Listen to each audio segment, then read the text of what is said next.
From the Global Times, I am Mulan. Welcome to the GT Podcast with Mulan, a one-stop shop for the Global Times take on top China and global news. In today's podcast, how does China's top leadership view the Chinese financial industry? A twice-a-decade meeting sets the tone for policy making. In today's world marked by rising geopolitical tensions and conflicts, rarely any forum can draw participants from around the world, including rivals. The Beijing Xiangshan Forum did just that. Recent signs suggest that Chinese and U.S. officials are moving to stabilize bilateral ties. Still, China must be prepared for protracted struggle with the U.S., a former Singaporean foreign minister said. The U.S. indeed continues to target China in any way it can. Recently, amid economic pressure, U.S. officials and media outlets continue to spread false claims about China's economy. What's the best way to learn about China's ancient history? Documentary series incorporating hand paintings and computer graphics offers a unique presentation. Amid worldwide economic challenges and financial risks, many have been watching closely what China's top leadership plans to do to tackle risks and ensure stability. This week, the Central Financial Work Conference, a crucial meeting usually convened once every 5 years, offered clear signals. Underscoring the importance of the high-level meeting, Xi Jinping, General Secretary of the Communist Party of China Central Committee, delivered an important speech. The two-day conference stressed to comprehensively strengthen financial supervision, improve the financial system, optimize financial services, prevent and resolve risks, unswervingly follow the path of financial development with Chinese characteristics, and promote high-quality financial development. Crucially, it stressed that the CPC's overall leadership must be upheld and strengthened. Calling for a clear-eyed view of various contradictions and problems, the meeting noted that there are still many hidden economic and financial risks. The quality and efficiency of financial services to the real economy are not high. Illegal financial activities and financial corruption problems persist. Preventing financial risks must be the eternal theme of the financial sector, it stressed. The meeting also addressed specific risks in the Chinese financial industry that have drawn much attention recently. On the housing market, the meeting urged to improve the supervision system and capital supervision of real estate enterprises and meet the reasonable financing needs of real estate companies of different ownerships without discrimination. It also called for the establishment of a long-term mechanism to prevent and resolve local debt risks. The overall tone and policy priorities set at the conference underscored top policymakers' resolve to ensure stable and sound development in the financial industry and boosted market confidence, analysts said. As the world is facing increased geopolitical tension and even military conflicts, multilateral military talks, especially those between rivals, are more important than ever. However, there's rarely any country that can offer a platform for that type of dialogue. China may be the only one, as shown at the Beijing Xiangshan Forum this week. The primary forum for military and security officials drew participants from more than 90 countries, regions, and international organizations. Most notably, among the participants are those from Russia, Ukraine, Israel, and Iran, a rare thing amid the Russian-Ukraine conflict and the Palestine-Israel conflict. The world in turbulence desperately needs channels for communication. And by hosting the Beijing Xiangshan Forum, China provided a unique, non-biased, fair and neutral platform for everyone, including those embroiled in conflicts or in tensions.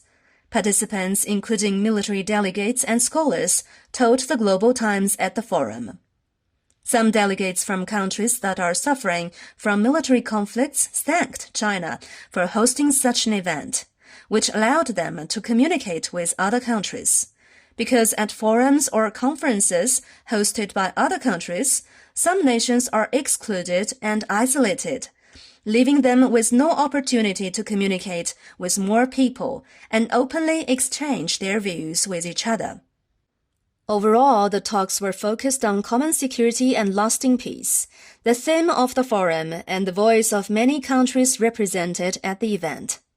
Still, some countries were apparently making geopolitical calculations at the forum.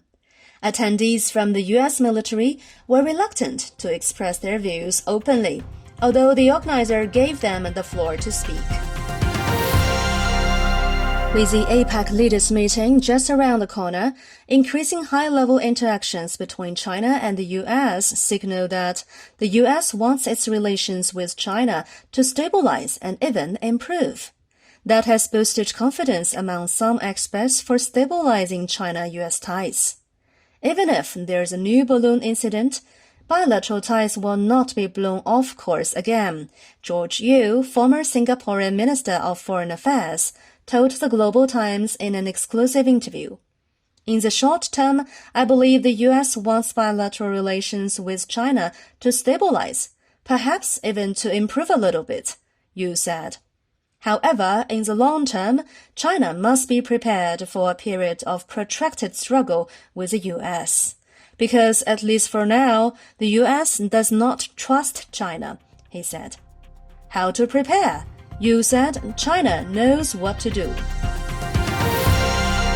More than distrust, the U.S. is actually actively trying to target China wherever it can, in what some call cognitive warfare, whereby U.S. officials and media outlets seek to set agendas and spread disinformation so as to change people's perceptions. The latest case in point, the smear campaign against China's economy. As China's economy faces downward pressure, U.S. officials and media outlets sought to portray a Chinese economy at the cusp of collapsing, with U.S. President Joe Biden calling the economy a ticking time bomb. However, these are all false claims aimed at creating misconceptions about the Chinese economy, undermining confidence and ultimately containing China's economic rise. A Global Times investigation into 3 such claims found. Many narratives, including deflation, manufacturing exodus, and lack of policies have prevailed until now, resulting in pessimism about China's economic prospects. However, those narratives are collapsing as the Chinese economy posted forecast-beating growth in the third quarter, and accelerated recovery is expected. China is known for its long history, but how to best grasp that? A newly released documentary, China, offers audiences a distinct viewing experience, as they embark on a journey into the ancient world with a charismatic narrator as their guide. From the eclectic myths surrounding Pangu, the first man, who is said to have separated heaven and earth, setting the sun, moon, stars, and planets in place, and dividing the 4 seas aside, or even those of the birth of China's farming culture and jade culture, what you can see on the screens are the movable paintings that present China's ancient history. The 12-episode season, which debuted on Hunan TV and its online video platform, Mango TV, traces back to China's prehistoric period, drawing from myths and legends to archaeological historical materials, and from the starry prehistoric society to the Xia, Shang, and Zhou dynasties. The audience will enter this work like an exhibition. In my eyes, it is more like a contemporary art exhibition featuring paintings. Li Dongsheng, chief director of the documentary, told the Global Times.